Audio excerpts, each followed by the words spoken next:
Sensiz meşhur.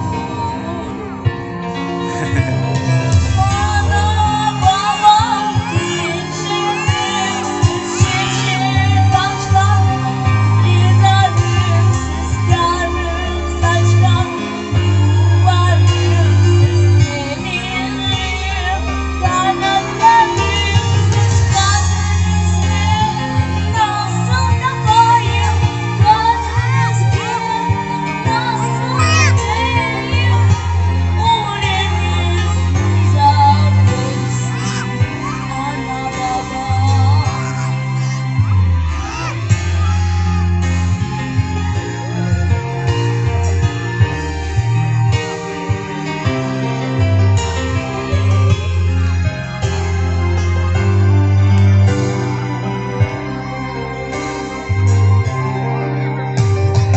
Nasihat dinle kabul edin, sarsılmaz ayakta kuvvetli, aydan şüpheniz benim gücüm mukaddes, mukaddes. Ne olsa da siz yanımdasınız, geleceğimi kaygırasız, uyuk seviniz.